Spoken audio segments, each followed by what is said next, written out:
¿Estamos? Vale. Bueno, pues vamos a continuar con la mesa redonda, ya la última parte de este evento. Presentamos, digamos, para que ubiquéis a cada uno de los ponentes, Andrés Zapico de Martel, Antonio Canoira de 2 Grados Capital, Manuel Crespo de Reolum y Juan Lopi de Univergy Solar.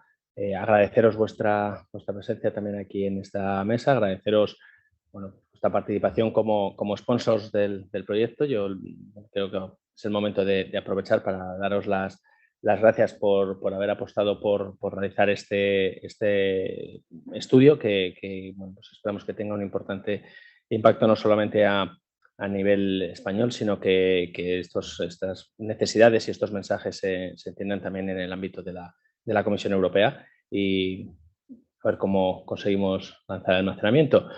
Entonces, aquí como hemos visto, ¿no? O sea, es necesario este gran despliegue. Y la primera pregunta que os quería hacer, porque bueno, se han mencionado varios instrumentos, sería eso: ¿qué tipo de instrumento creéis que sería el más adecuado, ¿no? El non-paper enviado por la Comisión Europea, por España a la Comisión Europea, refuerza mucho la idea del mercado de capacidad como instrumento.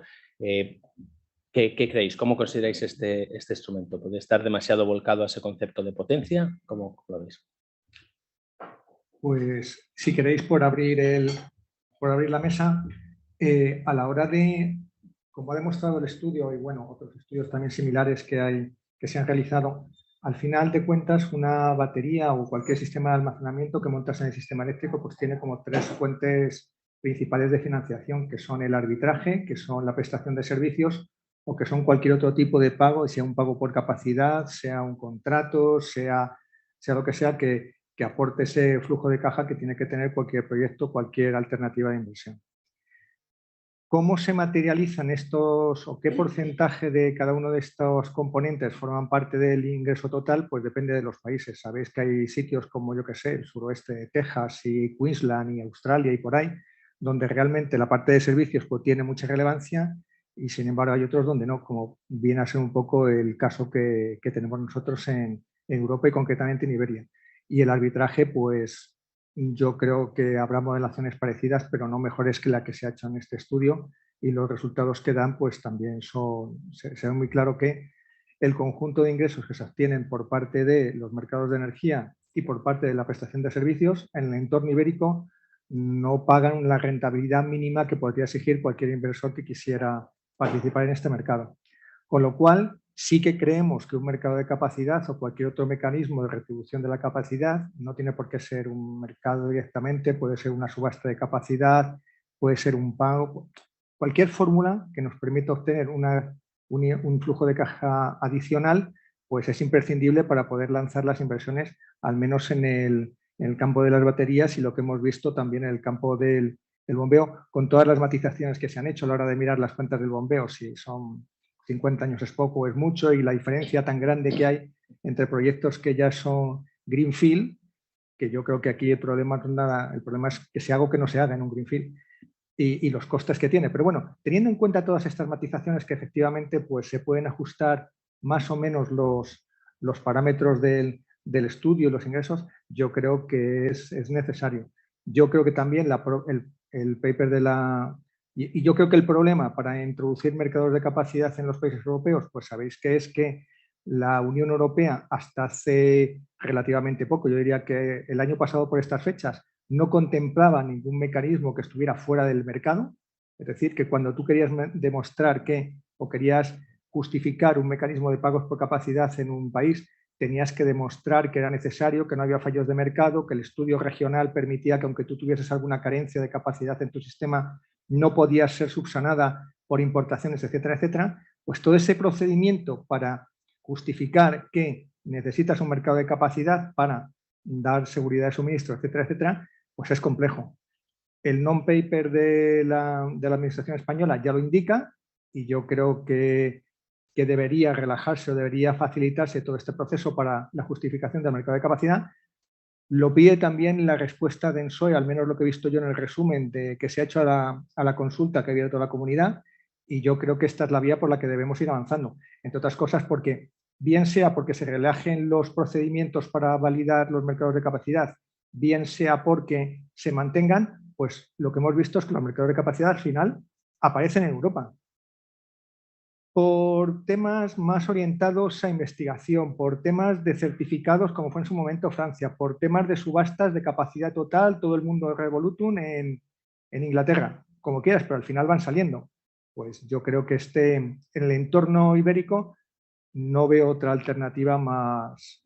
Bueno, puede haber otra, pero yo sí soy claramente partidario. Y dada esta complejidad, ¿qué expectativas tenéis para estos nuevos proyectos de Stellantis? ¿Cómo lo veis?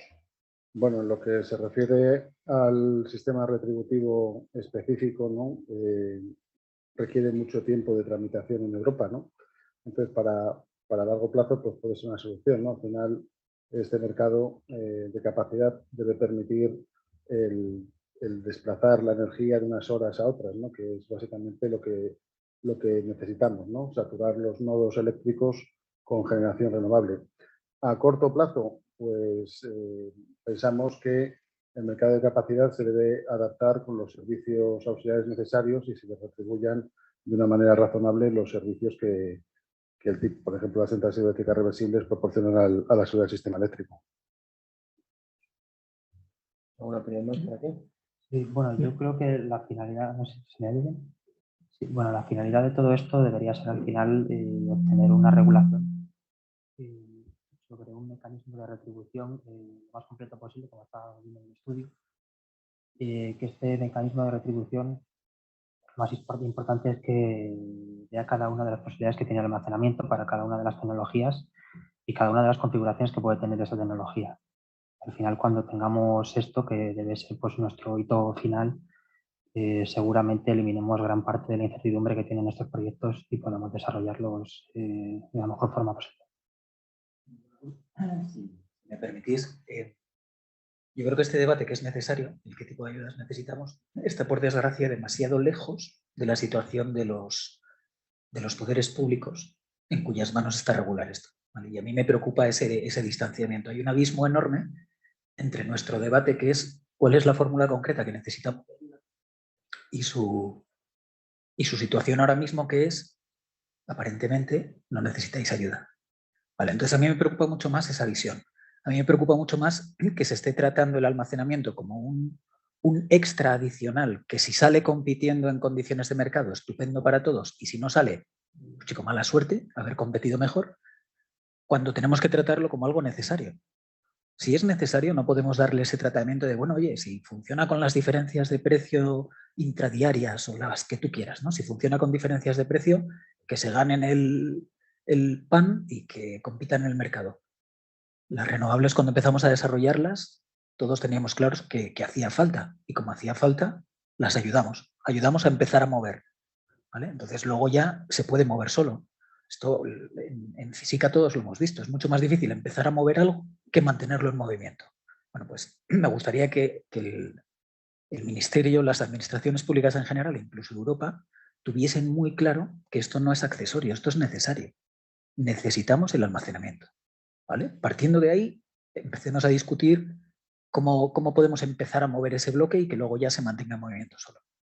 Esto me lleva a la situación concreta actual que tenemos, ¿no? No sé cómo llamarlo, un contingente, ¿no? 40, 50, no tengo muy clara la cantidad, 60 gigavatios de proyectos eólicos, proyectos fotovoltaicos que siguen su tramitación, ¿no? Siguen su avance con ese objetivo 2025. ¿Cómo, desde ese punto de vista, como promotores, cómo veis aquí la función del almacenamiento? ¿Cómo encajáis esta realidad? El almacenamiento es crucial, ¿no?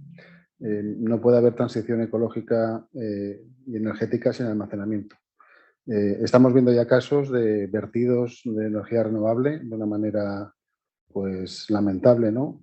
Y que en el futuro, con todas las nuevas instalaciones que se van a poner en servicio, pues va a ser el pan nuestro de cada día, ¿no? Todos esos vertidos redundan en una menor rentabilidad y un mayor riesgo para la inversión y una ralentización de la transición, ¿no? del modelo económico, y yo creo que las administraciones deben apostar decididamente y priorizar el almacenamiento para poder maximizar la gestión del sistema eléctrico en condiciones de operación con los estándares de seguridad que estamos acostumbrados, ¿no? Entonces, yo creo que el almacenamiento llega tarde y deberíamos priorizarlo.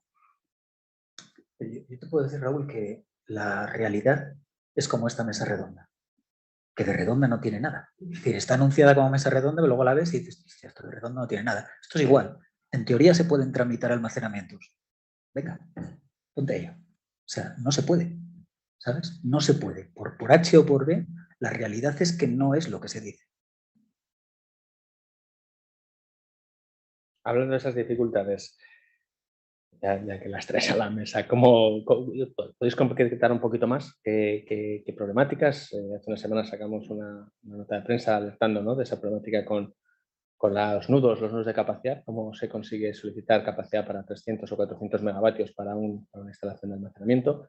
¿Qué otros problemas tenéis por ahí identificados? Sí, yo creo que todos conocemos los problemas que tuvimos con el 1183 cuando comentaron el almacenamiento podía entrar a solicitar puntos de conexión, al igual que un generador, pero teniendo en cuenta que habría que tener unos estudios específicos para esas tecnologías. Todos tuvimos la idea o las ganas de poder solicitar puntos de conexión en zonas donde los generadores no podían actualmente.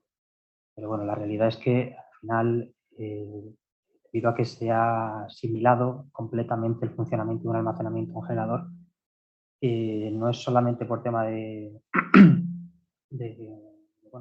tramitación, sino al final el funcionamiento con que un almacenamiento, según nos han comentado diferentes distribuidoras, ya tenga un momento en el que está pues vertiendo energía a la red, ya se comporta para ellos como un generador. Y la problemática de no poder tratarlo a un almacenamiento como lo que es un activo que no solamente vuelca energía, sino también la recoge, es por el tema de no tener instrumentos suficientes en la red eléctrica para poder vigilarlo de forma permanente. Una de las cosas que se tendrán que hacer para poder cumplir, por ejemplo, el tema de que el almacenamiento se incluya en toda la red eléctrica, pues seguramente será que las empresas distribuidoras y red eléctrica aumenten toda esa paramenta digital que necesitan para poder hacer el seguimiento de la red.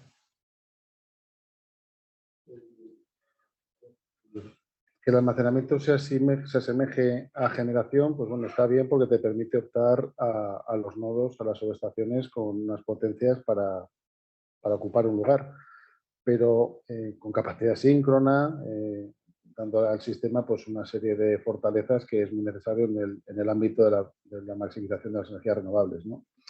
Pero ¿qué ocurre? Que también competimos contra esas tecnologías que pretendemos ayudar, ¿no?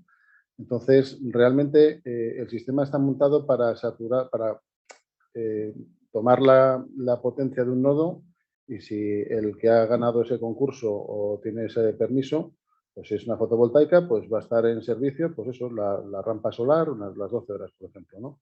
¿Y el resto del tiempo qué? El resto del tiempo, si hubiese habido un almacenamiento, pues podría estar el nudo saturado en la rampa fotovoltaica, con más fotovoltaica adicional, almacenarla y luego verterla en el nodo, aumentando la penetración de energía renovable, ¿no? O sea, saturando el nodo de energía renovable. Con la filosofía que está planteada ahora, pues no, entrará una fotovoltaica, dará su servicio y el resto del tiempo pues no habrá posibilidad de aportar energía renovable porque no se ha primado el almacenamiento. O sea, el almacenamiento lo que va a hacer, o lo que podría hacer, era saturar los nodos de energía renovable permanentemente, ¿no? En función de las diferentes hibridaciones que podían considerarse, ¿no? Entonces yo creo que eso es fundamental, el cambiar, o sea, que se nos trate como generación, sí, porque tenemos que cumplir las normas de los generadores, porque hay un momento en el que generamos, pero también somos consumidores netos y sobre todo que maximizamos no solo con la energía que desplazamos de unas horas a otras, sino aportando servicios al sistema eléctrico que redundan en la seguridad del operador para mantener más energía renovable en servicio, corrigiendo y modulando las diferentes necesidades que tenga la red eléctrica, ¿no? O sea, hay una gran sinergia entre los bombeos y la seguridad del sistema eléctrico, y cuanta más seguridad tenga el sistema eléctrico, el operador del sistema, más energía podrá integrar renovable en el sistema, ¿no? Abaratando los costes y con la consecuente pues mejoran las condiciones económicas del país, ¿no? Creo que además las predicciones que estamos utilizando ya están desfasadas, como siempre. Yo cuando oigo, por ejemplo, hablar de las previsiones del sector, en ninguna veo que nadie considere ni la producción ni el consumo de metano 4R. Y no está porque me lo acabo de inventar, o sea, no existe. Entonces tenemos la manía de que lo que no existe no lo metemos en las previsiones. Lo cual es muy humano, pero invalida cualquier previsión. Quiero decir, estamos trabajando con previsiones mirando hacia atrás que no han acertado ni de lejos. Ni de lejos. Entonces, ¿significa eso que no hay que hacer planes, estudios y previsiones? Bueno, intenta acertar a una diana sin apuntar. Es imposible. Entonces, claro que hay que hacerlas. Por supuesto que sí. Lo que nos falta, y no le damos suficiente importancia, es la capacidad de adaptación. Y claro que tenemos que hacer planes, claro que tenemos que hacer suposiciones. No somos capaces de vivir con la incertidumbre. El cerebro humano no lo aguanta. Hagamos predicciones, hagamos estudios, hagamos planificaciones muy buenas, además, pero sobre todo trabajemos la capacidad de adaptación. Ahora mismo necesitamos adaptarnos a un escenario en el que necesitamos almacenamiento. Yo no veo esa capacidad de adaptación. O sea, la veo por la parte privada, la veo porque nosotros estamos trabajando, yo especialmente la empresa que represento es de las más flexibles y con mayor capacidad de adaptación que he visto nunca, pero ¿dónde está la capacidad de adaptación de las administraciones, por ejemplo? Entonces, mientras nos estamos pensando qué hacer, al final estamos siguiendo una previsión que ya está obsoleta. Bueno, en ese pequeño movimiento que tienen, ¿no? Dentro del movimiento tenemos ahora dos convocatorias de ayudas, ¿no? Ligadas a la potenciación eólica y también, digamos, mejoras en instalaciones hidráulicas, y la convocatoria puntera de hibridación, ¿no? A la espera de esa otra convocatoria de standalone que esperamos que también salga este año. ¿Creéis que estas convocatorias van a suponer un cambio, un antes y un después? ¿Qué opinión tenéis sobre ellas? No la convocatoria en sí, sino sobre lo que puede suponer hacia al desarrollo del sector. Yo no me atrevería a decir un antes y un después, pero lo que sí que es cierto, y intentando ordenar un poco las ideas o lo que yo quería también un poco trasladar, vamos a ver, el lanzamiento del almacenamiento en el momento en el que estamos pues es imprescindible, ¿de acuerdo? Hay alguien que tiene que impulsarlo desde las administraciones públicas. Los privados pues tenemos nuestros mecanismos, ellos tienen los suyos. Y estamos en un marco que no es fácil. Yo creo que hay que aplaudir siempre a la administración por definición. Pero en cualquier caso, yo creo que la administración está intentando mover y está intentando hacer cosas en la medida de lo que puede, y no sé si tanto como podría. Lo que decía Andrés, ¿verdad? Perdona. Lo que decía antes Andrés, por supuesto que es imprescindible que se reconozca no solamente el valor económico del almacenamiento, etcétera, etcétera, como un elemento más que tiene todo el derecho del mundo a conectarse y a hacer su negocio como hacen los demás, sino que además aporta servicios, aporta la capacidad de saturar toda la capacidad de renovable que tiene un nudo, que dices, mira, pues en vez de 60 conecta 120, que con los otros 60 que sobran los voy a almacenar, los voy a poder llevar, y es bueno para el país y es bueno en todos los sentidos. Tan es así que la propia planificación le reconoce a Red Eléctrica que por seguridad del sistema o para su uso se hagan bombeos en no sé dónde, se monten baterías en no sé qué isla, etcétera, etcétera. O sea, yo creo que ese es un problema. Pero yo creo que no debemos olvidar también que ahora todo el mundo, como decíais vosotros anteriormente, todo el mundo tiene libertad para montarlo. Solo vete allí, cógete el BOE por un lado, cógete tu plan de negocio, sube al consejo de administración, preséntale los números y que te pague una batería. Y eso, pues ahora mismo, con los números que tenemos, pues no sale. Entonces, que hay que forzar a la administración a que promueva todos los canales que tengan las ayudas, los pagos por capacidad, los IDAE, los BEI, los fondos de desarrollo del CHR4, por si lo hubiera, me parece fantástico. Y hay que empujarles, y todo empuje será poco. Y hay que pedirles que nos reconozcan, obviamente, en proyectos que no sean los que promueve Red, digo Red Eléctrica por eso para el sistema, pero cualquier otra empresa, que se nos reconozca también ese valor, también por supuesto. Pero el hecho económico es que ahora mismo, con la mejor foto que tenemos, o una de las mejores fotos que se pueden hacer del sistema, pues yo creo que es difícil justificar la inversión si no hay un mecanismo que permita a la administración, o lo que nos decía nuestros ponentes del Banco Europeo, un respaldo del Estado español que diga que te voy a pagar durante 7 años un flujo de caja que son 125.000 euros por megavatio hora de batería. Bueno, no por año, sino en los 7 años. Estaría bien por años. Estaría bien. Bueno, igual eso borra lo de la grabación luego. Vale. Bueno. Vale. No, me preocupan las tramitaciones, siento insistir sobre ello. Ha habido yo creo que preocupa al sector renovable también, ¿no? Ha habido un impulso, una modificación legislativa normativa a nivel europeo para facilitar, para acelerar, más que facilitar, diría yo. Eso no ha quedado o no queda muy claro ese traspaso a las instalaciones de almacenamiento. ¿Qué creéis que se puede hacer frente a esto? ¿Creéis que están incluidas, que no están incluidas? ¿Qué otras cuestiones se pueden hacer para acelerar las tramitaciones? Mira, yo no me emociono a la vez, es la alergia, pero al hablar de esto, es muy difícil desarrollar renovables en este país. Muy, muy, muy difícil, ¿eh? Muy difícil. Pero es mucho más fácil que desarrollar almacenamiento a día de hoy. Y eso no puede ser. ¿Vale? Entonces, es muy difícil, seguro que habéis oído hablar del dilema del prisionero, en el que básicamente una persona o dos tienen que tomar una decisión que es aparentemente la mejor para ellos y punto, no para los demás, o una que es un bien común. Y eso nos está pasando en dos variantes. Una, el famoso renovable sí, pero aquí no, ¿vale? Que eso es, yo tomo la decisión que más me interesa a mí, no quiero que me estropee el paisaje, estoy de acuerdo en renovables, pero hazlo en otro sitio. Eso aplicado a todos los sitios nos lleva a Marte. Y la otra variante es renovable sí, pero solo fotovoltaica, que es donde nos hemos instalado curiosamente últimamente, ¿no? En ese loop. Si solo instalamos fotovoltaica y España tiene la grandísima oportunidad histórica de ser el probablemente mayor, bueno, seguro, mayor hub de almacenamiento, no digo hidrógeno, almacenamiento que es muy amplio, de almacenamiento para Europa, por 1000 razones, empezando por la geoestratégica y el cambio climático, y uno de los mayores para el mundo, si tenemos esa oportunidad histórica, ¿por qué la vamos a dejar pasar? Entonces, no la dejamos pasar. Vamos a instalar, vamos a producir mucho almacenamiento, mucho hidrógeno, combustibles verdes, lo que queráis. Vale. Necesitan provenir de energías renovables. Ok, perfecto. Si solo instalamos fotovoltaica, ¿qué hacemos? ¿Funcionamos solo las horas de sol? Esto es como querer ganar las Olimpiadas y entrenar solo un ratito al día. O sea, que esto no funciona así. Si queremos ser ese hub y tenemos esa oportunidad histórica, habrá que almacenar toda la energía renovable que podamos y distribuirla a lo largo de las 24 horas del día. ¿Se puede hacer eso sin almacenamiento? ¿Alguien sabe cómo convencer al sol para que brille por la noche? O sea, no. Entonces, no es ya que sea necesario el almacenamiento, es que es nuestra gran oportunidad histórica que vamos a dejar pasar, como digamos así. ¿Te animas a hacer eso? Sí, bueno, sí me animo, sí.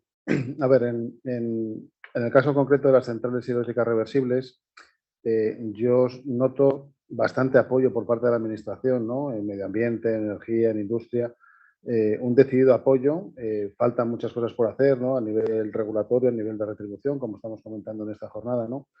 Pero en el caso de la hidroeléctrica hace falta también una gestión del dominio público, es decir, del agua, ¿no? Y en esa pata la Administración pues está un poco descoordinada, ¿no? O sea, no entendemos que los objetivos de los gestores de las confederaciones hidrográficas, la Dirección General del Agua, deberían priorizar y atender un poquito lo que les indica la Ley de Cambio Climático, ¿no? Que hay que priorizar la instalación de centrales hidroeléctricas reversibles, ¿no? Es necesario. Y nosotros pensamos que están en otros temas de su día a día y se está retrasando mucho pues, la otorgación de concesiones para que los proyectos vayan atendiéndolas, preparando los proyectos ejecutivos, los estudios de impacto ambiental, tramitándose en definitiva. Este país es un país muy garantista y solo salen adelante los proyectos que son buenos para el mismo, ¿no? Y luego los periodos de construcción que son largos, ¿no? O sea, una central hidroeléctrica Greenfield pues necesita más o menos un promedio de 5 años, ¿no? O sea, estamos en el 2023. Si no nos ponemos las pilas, en el 2030, que objetivo del PNIEC, estará con un alto grado de incumplimiento y, mientras tanto, todas las renovables vertiendo y perdiendo oportunidad, ¿no? Yo creo que eso es lo más importante, ¿no? Que toda la buena voluntad se acabe plasmando en hechos concretos, ¿no? Pues al final, yo creo que lo que nos ha pasado aquí es que la inclusión del almacenamiento en toda la normativa que tenemos aquí en España se ha hecho de una manera que, bueno, se ha intentado plasmar todas las directivas europeas y todos los planes que se han aprobado estos últimos años con el gran interés que tenemos por el almacenamiento, pero al final yo creo que no se ha podido plasmar del todo. O sea, lo hemos hecho de una forma tan simplista, esa inclusión, que hemos dejado tantas lagunas y que ahora, bueno, pues todo eso se traduce en muchas preguntas pues, por todas las partes, parte de los desarrolladores, por parte de la administración, todos los municipios, no sabemos muy bien qué hacer con estas herramientas que nos han dejado.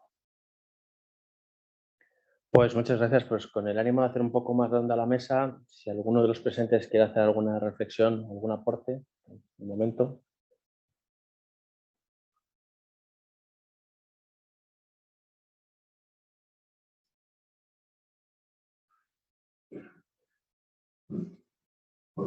No habéis hablado nunca de la red eléctrica. 200 gigavatios de red eléctrica. ¿De verdad? ¿Pensáis que va a haber línea de Caparacena a La Ribina doble? ¿Eso lo vamos a ver? ¿O habrá centrales y almacenamientos conectados en Caparacena, Tajo la Encantada, no sé qué, Pepito los Palotes, no sé cuántos de La Ribina? Porque aquí todo el mundo habla de esto, pero ¿y la planificación de transporte la conocemos? Hombre, conocerla sí. Pero quiero decir, ¿y se ajusta a una realidad que nosotros veamos en el día a día? Yo creo que, y hablo sin comprometerme absolutamente nada, pero vamos, por ir a la casilla de salida. La planificación recoge objetivos de PENIEC, si no recuerdo mal, explícito en su frontispicio, y no me he hecho el reparto de cargas para cada una de las líneas con la convolución de cada uno de los bombeos, con cada uno de los generadores y cada uno de los parques eólicos, pero imagino que lo que han sacado está razonablemente bien diseñado para soportar lo que es el PENIEC y la expectativa que se ve en torno al PENIEC, es decir, los 3,5 adicionales, los 2,5 adicionales, no sé el detalle porque me imagino que es lo mismo montar en Conso el bombeo que montarlo en Guilleno o montarlo en Tajo, pero vamos, a mí personalmente no era lo que más me preocupaba, no acababa Pues de yo verlo. creo que debería ser lo que más os preocupara.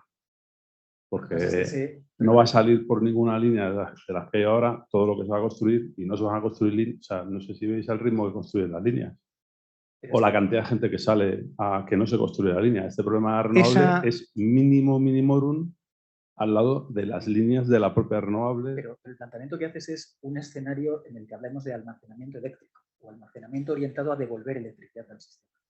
Yo creo que la visión es mucho más amplia. Es decir, gran parte de la producción y del almacenamiento debe de ir destinado a la producción a su vez de algo que podamos exportar.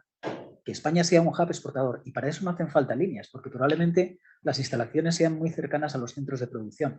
No te quito el que la infraestructura planificada me parece insuficiente, pero que no tiene que ser un escenario de solo electricidad. Estoy de acuerdo, pero te voy a poner, yo que soy un poquito filosófico puro, y decir ¿alguien se ha planteado que por qué una molécula de agua, esto se lo digo a mucha gente, alguno ya me lo ha escuchado, pero que es H2O, la meto en una tubería, la llevo a otro sitio que es H2O y se me tira todo el mundo encima porque es un trasvase? Y si a ese H2O le quito el oxígeno, lo dejo allí en la zona, me lo llevo no sé cómo y me lo llevo a otro sitio y le pongo otra vez el oxígeno después de haberlo quemado, ¿no es un trasvase? Quiero decir, no podemos trasvasar agua del Ebro a Almería, pero alguien va a llevar agua a Colonia o a no sé dónde. Pero estás describiendo muy bien lo que es la empresa privada versus la administración. O sea, la administración se inventa las etiquetas y la industria privada nos inventamos la manera de evitar esas etiquetas. Que esto lo llamas trasvase, no pasa nada, le quito el oxígeno y se lo vuelvo a poner en destino. ¿Ya está? Entonces, el problema que yo veo ahí es la falta de adaptación. Es obvio que lo que tú dices en ese ejemplo, ¿no? tan ilustrativo, habría que cambiar la etiqueta. O sea, no tiene sentido. Ha perdido el sentido hablar de trasvase si lleva oxígeno y que no lo... Ya lo sé. Pues alguien, y no somos nosotros, sino la administración, debería de cambiar eso, de adaptarse. ¿Es algo que es nuevo? Pues sí, pero la capacidad de adaptación yo insisto muchísimo en que la tenemos totalmente infravalorada. Y es tan importante o más, para mí más, que la capacidad de adaptación que la propia planificación. Si la sociedad quiere una transición ecológica, pues tendrá que asumir las actuaciones que se derivan de ello, ¿no? Cuando en los años 60 y 70 existió el plan nuclear, con el cual hemos sobrevivido muchos años, la red de transporte se desarrolló específicamente para ello, ¿no? Entiendo que para la transición ecológica que estamos viviendo ahora, la red de transporte tendrá que desarrollarse y de distribución tendrá que desarrollarse suficientemente para buscar especialmente los bombeos o bueno, el almacenamiento en general, perdón, mis compañeros de baterías, el almacenamiento genérico, pero habrá que desarrollar la red de una manera racional para que estas instalaciones puedan cumplir con su cometido, ¿no? Que es maximizar la penetración de renovables dotando al sistema de seguridad y desplazando la producción renovable de unas horas a otras, de manera que los nudos eléctricos estén saturados permanentemente con energía limpia, ¿no? Entonces, ese es el esfuerzo y el peaje que tendrá que pagar la sociedad, ¿no? Una economía más electrificada necesariamente pasa por más líneas eléctricas y más instalaciones. Y eso hay que asumirlo, ¿no? Bueno, pues muchísimas gracias. Para no perder más tiempo, quedaros aquí. Vamos a pasar a la conclusión de la jornada a cargo de nuestro presidente, Jacques Dumont.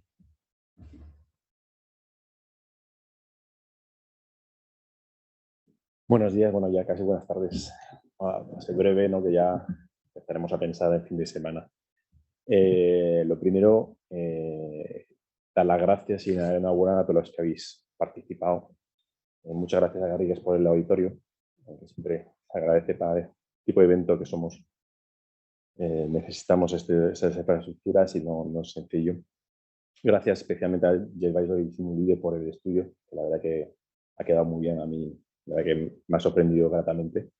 Es algo que ideamos hace más de un año, ¿no? Nos ha costado llegar al punto, ¿no? Pero yo creo que el resultado está a la altura de la expectativa. Y teníamos varios objetivos, ¿no? Con ese estudio y yo creo que estamos cumpliendo con todos, ¿no? Unos, trabajar nosotros, los socios, los sponsores, en nuestros modelos de negocio, en nuestros datos para unificar y estrujar un poquito y saber dónde estamos. Claramente también con la administración, tener ese punto de cercanía y de ayudar incluso, porque muchas veces os escucha ser críticos con la administración, pero también a veces les tenemos que ayudar. Los medios que tienen o que ponemos todos en la administración, pues a veces son pocos en algunas áreas, sobre todo con una área que evoluciona muy rápidamente. Y a veces les faltan medios para hacer estudios como de este tipo y para pelear en Bruselas, porque al final todos tenemos a alguien con quien tenemos que pelear, ¿no? Y sabemos que hay un bloqueo importante en Bruselas y sabemos, esta mañana, justamente después de su intervención, Miriam nos ha comentado que les viene muy bien estos estudios. Hablaremos de los detalles de cómo podemos ayudarles al final, ¿no? Muchas gracias a los sponsores del estudio, que al final también son los que han hecho realidad, porque Silent Oil es una asociación pequeña y no tiene los medios propios, entonces hemos tenido que pedir a los sponsors un esfuerzo adicional para financiar el estudio. Y muchas gracias a todos los participantes, ¿no? Tanto ponencias como los oyentes también, que siempre es importante que tengamos interés aparte de los oyentes, si no sirve de gran cosa. Y bueno, y un gran gracias a Raúl, que es un motor que sabemos que está muy solo para tirar de todos nosotros, tirar de mí también, y gracias a Raúl. Ya solamente voy a dejar 4 pinceladas, ideas que algunas incluso me voy a repetir. Soy muy cansino con esto, pero al final los tenemos que repetir para que quede grabado. El almacenamiento no es solo generador, tenemos un problema de definición. Está bien, estuvo bien para empezar, pues ya tenemos que empezar a corregir, porque ese es un problema de base. Y luego, de base, porque luego filosóficamente en algunas conversaciones sale la idea de que tenemos que pelear en el mercado de la generación. Y es que no vamos a pelear como un generador, porque no somos generador y tenemos otras cosas. El almacenamiento es estratégico y tiene un valor intrínseco, que lo estamos hablando, y una de las grandes conclusiones, yo creo, del estudio, ya lo conocíamos casi antes de hacer el estudio, pero lo hemos cuantificado, es que necesitamos pagos por capacidad. Ese pago por capacidad, ¿por qué es? Porque tenemos un valor estratégico, estamos ahí para saltar cuando hace falta en el sistema. Y luego, una cuestión que es evidente y yo les he hablado, perogrullo, ¿no? Pero no esperemos a que empecemos a tener vertidos masivos de fotovoltaica para decir necesitamos almacenamiento, porque a partir de allí tardaremos 5, 7, 10 años en estar. Y ahí es donde tiene que entrar el regulador, la administración, donde tiene que hacer un poquito de planificación, no solo de la red eléctrica para conectar los miles de megavatios, sino decir, oye, voy a corregir una anomalía de mercado que al final cuando lo voy a necesitar será tarde. Tengo que hacer que esto llegue a la vez que voy a tener el problema. Y eso es fundamental. Yo he escuchado algunas cosas, no, si el mercado lo va a pagar, digo, a lo mejor lo paga, pero las señales ahora mismo no están para que alguien invierta. Y alguien tiene que invertir, tiene que jugarse el dinero. Y eso tiene que tener las cosas claras para hacerlo. No puede esperar, pensar que vamos a tener volatilidad en el mercado. Es decir, lo llamo volatilidad aposta, porque al final sí que hay un gap, sí que hay un delta, ¿no?, entre el precio alto y el precio bajo, y eso vamos a poder jugar. Pero ojo, porque ese gap que nos interesa en principio, tenemos dos problemas. Uno, que cuando más sube, más asusta a la sociedad y a los poderes. Entonces, nuestro interés como almacenamiento es contrario al interés general, que el interés general no sabe que necesitamos precio para financiar si solo tenemos remuneración por ahí. ¿Vale? Y luego sabemos que tenemos un efecto o tendremos un efecto cuando empecemos a instalar de que ese delta, cada vez que instalemos un megavatio más de almacenamiento, poquito a poquito se va a ir reduciendo porque nosotros mismos vamos a corregir ese efecto. Lo cual, vamos a matar la solución a los 3 segundos de empezar a tenerla. Entonces tenemos que ver cómo corregimos esos efectos y vuelvo a decir, nos toca también participar en Bruselas. O sea, todas estas conversaciones es importante que las tengamos aquí, pero es importante también que las tengamos en Bruselas. No hace falta que vayamos todos a Bruselas, en la puerta de la comisión, pero hay mucha participación pública, sobre todo a nivel europeo, que es muy importante que participemos todos. Tanto a través de la asociación como, repetimos lo de la asociación como particular, como empresa, porque al final ahí es donde se está cociendo esto. 3 cositas más. Acceso, conexión, lo hemos comentado, es difícil ahora mismo. Igual, no podemos pelear como un generador, como un fotovoltaico para tener acceso de conexión para un almacenamiento. No es lo mismo, no es lo mismo. No podemos estar al mismo nivel. Además está todo saturadísimo, porque hemos llegado con la regulación de almacenamiento cuando ya está todo copado. Entonces tenemos que buscar una solución a esto. El tema del agua. Sabemos que hay una necesidad de regular, de tener unas reglas. No nos escondamos, que parece que la jugada es, nada, ya veo que el problema no está allí y no pasa nada. Tenemos que arreglarlo para los bombeos reversibles. Vuelvo a repetir, almacenamiento estratégico. Y al final nada más, daros las gracias. En ASLN somos ya 34 socios, una historia que empezamos hace unos 3 años. Los que no se salen, apuntaros, que nos lo pasamos bien. Muchas gracias.